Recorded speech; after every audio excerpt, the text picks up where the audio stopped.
નમસ્કાર મિત્રો, મારી યુટ્યુબ ચેનલમાં તમારું સ્વાગત છે। આજે આપણે વાત કરવાના છીએ ક્ષત્રિય ભીમાજી બારિયા અને કાળુમુખા લૂંટારુઓ સાથેની ઘટના છે। ખજૂરી ગામ નાનકડું પાદર, પણ એના કંગોરા પર ફરકતી ધજાઓ અને સીમાડાની ધરા પર વસતા ક્ષત્રિય ભીમાજી બારિયાનો વટ એ આખા મલકમાં પ્રખ્યાત હતો। ભીમાજી એટલે મર્દાનગીનો જીવંત અવતાર। પહોળી છાતી, આંખોમાં ગનજાળ અને મૂછોના આંકડા પર હાથ ફેરવે તો સામેવાળાની હિંમત ભાંગી પડે। પણ આકરા ક્ષત્રિયનું કાળજું પોતાના આંગણે આવેલા મહેમાન માટે માખણ જેવું મૃદુ બની જતું। એક દિવસ સંધ્યાનો સમય થયો। સૂરજના તાંબાવર્ણા કિરણો ખજૂરીના પાદરમાંથી વિદા લઈ રહ્યા હતા। સીમમાંથી ગાયોના ધણ પાછા ફરી રહ્યા હતા અને વાતાવરણમાં છાણ ધૂળની મીઠી સોડમ વ્યાપેલી હતી। બરાબર એ જ સમયે ભીમાજીની ડેલી આગળ એક જાતવંત અશ્વ આવીને એ થંભો। અશ્વ પરથી ઉતરનાર એ વીર પુરુષ હતા। કવિ કુળનો મોભ, રાજકવિ ખેતાજી બારોટ। હાથમાં રુદ્રાક્ષની માળા, મુખ પર બ્રહ્મતેજની ચમક, ભાલમાં કંકોનો તિલક અને કેડે ટાંગેલી તીક્ષ્ણ તલવાર। ખેતાજી બારોટ એવા કવિરાજ હતા જે કલમ પણ ચલાવી જાણે અને રણ મેદાને રણચંડી બનીને દુશ્મનોની ગરદન પણ વાઢી જાણે। જ્યારે બારોટજીએ દિલ્હીમાં પગ મૂક્યો ત્યારે ભીમાજી બારિયા પોતે સામા દોડ્યા, બે હાથ જોડી ચરણ સ્પર્શ કરી અને કહ્યું કે આવો આવો આવો મારા કવિરાજ, આજ તો મારે આંગણે સૂરજ ઉગ્યો। તમારા પગલાથી મારી આખી ડેલી પાવન થઈ ગઈ। સાંજ પડી એટલે અસલ કાઠિયાવાડી રસોઈ પીરસાઈ। ચોખ્ખા ઘીથી લવચીક બાજરાના એ રોટલા, તીખી તમતમતી દાળ, તાજું માખણ અને દેશી ગોળ। ભીમાજી પોતે હાથમાં પંખો લઈને કવિરાજને પવન નાખતા રહ્યા અને મન ભરીને જમાડ્યા। આખો દિવસ અશ્વની સવારી કરીને થાકેલા ખેતાજી બારોટ માટે ભીમાજીએ પોતાના આંગણામાં ઢોલિયો એટલે કે ખાટલો એ ઢાળી આપ્યો।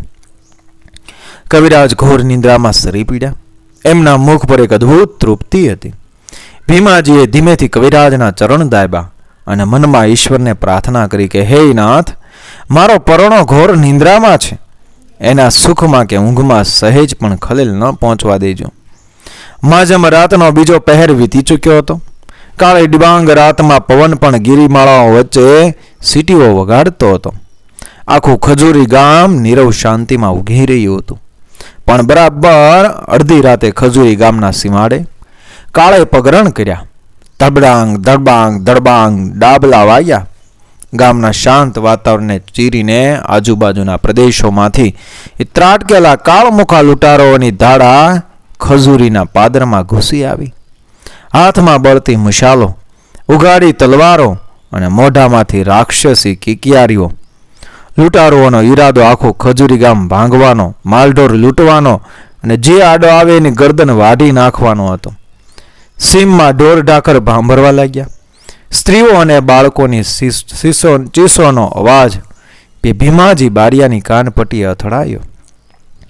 ભીમાજીની ક્ષત્રિય આંખોમાં વીજળીના ચમકારા થયા।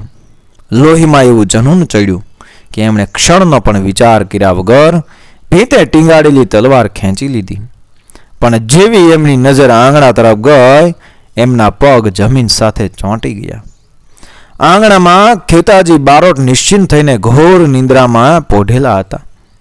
ભીમાજીના મનમાં એક તરફ ગામની લાજ હતી તો બીજી તરફ પોતાના પરોણાની નીંદર। ભીમાજીના કાળજામાં ધર્માધર્મનો મોટો જંગ ખેલાયો। એણે વિચાર્યું, જો હું તલવારનો ખણખણાટ કરીશ, જો હું ગર્જના કરીશ અને એના અવાજથી જો મારા આંગણે સૂતેલા મહેમાનની ઊંઘ બગડી જશે તો આ સંસાર કહેશે કે ભીમાજીના આંગણે મહેમાન ભયના માર્યા જાગી ગયો। મારી 7 પેઢીની રાજપૂતાઈ લાજાય। ભીમાજીએ પોતાની પત્નીને પાસે બોલાવી અને કાળજા પર પથ્થર મૂકીને અત્યંત ગંભીર અવાજે કહ્યું, સાંભળ, ડેલીના બારણા સાવ ધીમેથી સહેજ પણ અવાજ કર્યા વગર મન કરી દે। ધ્યાન રાખજે, આપણા આંગણે સૂતેલા કવિરાજ ખેતાજી બારોટની ઊંઘ ન બગડવી જોઈએ। ગામ ભલે આખું લૂંટાઈ જાય, મારો દેહ ભલે રણ મેદાને કૂપાઈ જાય, પણ મારો મહેમાન જો ભયથી જાગશે તો મારા લોહી પર લાંછન લાગશે। હું એકલો લૂંટારો સમક્ષ જાઉં છું। ભીમાજી બારિયા તો છાતી કાઢીને કાળ બનીને લૂંટારો સમક્ષ ઝીંક બોલાવવા માટે ધીમેથી ડેલી બહાર નીકળ્યો। પણ કહેવાય છે કે કે સાચા શૂરવીરનું કાળજું ક્યારેય સંકટના સમયે ઊંઘી શકતું નથી. પાદરમાં થતા અશ્વના ડાભલા અને તલવારોના ઝણકારનો કંપન જમીન વાટે ખેતાજી બારોટના કાન સુધી પહોંચ્યો અને કવિરાજની આંખ ઝબકીને ઉઘડી ગઈ. એમણે જોયું તો આંગણું ખાલી હતું. ડેલીનો દરવાજો અડધો ખુલ્લો હતો અને બહારથી મરદાના પડકારો સંભળાતા હતા. બારોટજી પરિસ્થિતિ પામી ગયા. એમના લોહીમાં અગ્નિજાળ પ્રગટ્યો. એમણે ક્ષણનો વિચાર કર્યા વિના મ્યાનમાંથી તલવાર બહાર કાઢી અને રણ મેદાન તરફ દોટ મૂકી. પણ એ જ ઘડીએ ભીમાજીના પત્ની બેનબા બે હાથ પહોળા કરીને બારોટજીના આડા ફરી ગયા. બેનબાની આંખોમાં આંસુની ધારા હતી. એમણે ધ્રુજતા અવાજે કહ્યું, કવિરાજ, મારા સમ છે તમને, પાછા વળી જાઓ. તમે અમારા આંગણાના પરોણા છો. જો તમને સહેજ પણ છોલછાલ થશે તો અમારું બારિયા કુળ રોરાઈ જશે. મારા પતિ તમને જગાડ્યા વગર તમારી નિંદર સાચવવા માટે એકલા કાળની સામે લડવા ગયા છે. આ સાંભળીને ખેતાજી બારોટની છાતી 56 ઇંચની થઈ ગયો. એમની આંખોમાંથી રજપૂતી અને બ્રાહ્મણ તેજના તણખા ઝરવા લાગ્યા. એમણે તલવારની મૂઠ કસતા કાળજા વીંધી નાખે તેવા અવાજે કહ્યું, બેનબા બોલ્યા, આડા ફરી. બારોટજી, પાછા વળો. તમને જો કાંઈ થાય તો કુળ અમારું રોળાય. ત્યારે ખેતાજી બોલ્યા હસી કે સુણજે મારી માત, ગામ ભાંગે ને બારોટ સૂએ એ તો 7 પેઢીની ઘાત. અરે માત, જ્યાં આંગણે બારોટ પરોણો થઈને સૂતો હોય એ જ યજમાનનું ગામ લૂંટાતું હોય અને બારોટ ખાટલામાં ઘોરતો રહે. જો આજે હું પાછો વળી જાઉં તો મારી કલમ પર કાળી મિશ્રી ધોવાય. યજમાન મારી નીંદર માટે મરવા જાય અને બારોટ પથારીમાં સૂતો રહે. એ તો મારી 7 પેઢીના બારોટ પણ થૂથું થાય. એમ કહીને ખેતાજી બારોટ અગનગોળાની જેમ ડેલી કૂદીને રણ મેદાનને તૂટ્યા પડ્યા અને ખજૂરીના પાદરમાં દ્રશ્ય ભયાનક અને કાળજું ધ્રુજાવી દે તેવું હતું. ભીમાજી બારીઓ એકલો અટુલો ડઝનબંધ લૂંટારુઓ વચ્ચે તલવાર વીંજતો હતો. ભીમાજીનું આખું શરીર લોહી લુહાણ હતું, પણ એની તલવાર અટકવાનું નામ નહોતી લેતી. એ જ વખતે પાછળથી સિંહની ગર્જના થઈ. હર હર મહાદેવ! ખેતાજી બારોટ રણચંડી બનીને લૂંટારુઓની પીઠ પર એ તૂટી પડ્યા. એક બાજુ ક્ષત્રિય ભીમાજી અને બીજી બાજુ બ્રહ્મતેજધારી ખેતાજી બારોટ. બે મર્દોની તલવારો અંધારી રાતમાં વીજળીના ચમકારા કરવા લાગી.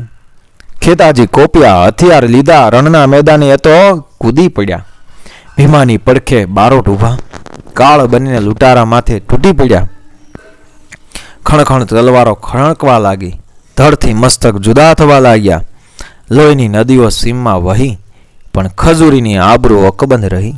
ખણખણ ધડાકા અને ચીસો તલવારો સામસામે અથડાતી હતી અને લોહીના છાંટા અંબર સુધી ઉડતા હતા. ખેતાજી બારોટે જે લૂંટારા પર તલવાર વીંજી એનું મસ્તક ધડથી 10 વાર દૂર થઈને પડ્યું. ભીમાજી અને ખેતાજી બે શુરાઓ પીઠ સાથે પીઠ મિલાવીને રણ મેદાને એવું તાંડવ ખેલવા કે કાળ પણ થરથર કાંપવા લાગ્યો. લૂંટારાઓ સમજી ગયા કે આ સામાન્ય ગામના માણસો નથી, પણ આ તો પોતાના ગામ અને ટેક કાજે મારવા તૈયાર થયેલા સાક્ષાત કાળના અવતાર છે. બે વીરોના અદ્ભુત શૌર્ય સામે લૂંટારોનો અહંકાર ચૂર ચૂર થઈ ગયો. બચેલા લૂંટારો પોતાના હથિયારો ફેંકીને ચીસો પાડતા પાદરમાંથી ભાગી છૂટ્યા. પ્રભાતનો પહેલો કિરણ ખજૂરીના પાદરમાં પથરાયો. ગામનો એક પણ ઢોર કે એક પણ રૂપિયો લૂંટાયા વગર અકબંધ રહ્યો. યુદ્ધ પૂરું થયા પછી લોહીથી લથપથ ભીમાજી અને ખેતાજી એકબીજાને ભેટ્યા. ભીમાજીની આંખોમાં અશ્રુ હતા કે એણે પોતાના મહેમાનને લોહી વહાવવા દીધું, તો ખેતાજી બારોટના ચહેરા પર એક અદ્ભુત વિજયી સ્મિત હતું કે એમણે પોતાને યજમાનની લાજ રાખી હતી. ધન્ય છે ભીમાજી બારિયાની મહેમાન ગતિને, જેણે પોતાના આંગણે સૂતેલા મહેમાનની નીંદર ન બગડે એ માટે પોતાના પ્રાણની બાજી લગાવી દીધી. અને શત શત પ્રણામ છે ખેતાજી બારોટની ટેકને કે જેણે પોતાની પરોણાગતિની મર્યાદા કાજે રણ મેદાનની રક્તની નદીઓ વહાવી દીધી. લાલભા કવિની વાણીમાં ગવાયેલી અમરગાથા આજે પણ કાઠિયાવાડના દરેક શુરાના લોહીમાં અગનજાળ પ્રગટાવે છે. મિત્રો, વિડીયો પસંદ આવ્યો મારી ચેનલ સબસ્ક્રાઈબ કરો, ફોલો કરો, શેર કરો. મળીએ આવી જ ઘટનાને પ્રેરણાદાયક વાર્તાઓ સાથે આગળના વિડીયોમાં. બન્યા રહેજો મારી ચેનલ સાથે. મળીશું આપણા ઇતિહાસ સાથે, આપણી સંસ્કૃતિ સાથે આગળના વિડીયોમાં. જય મા ભવાની, જય માતાજી.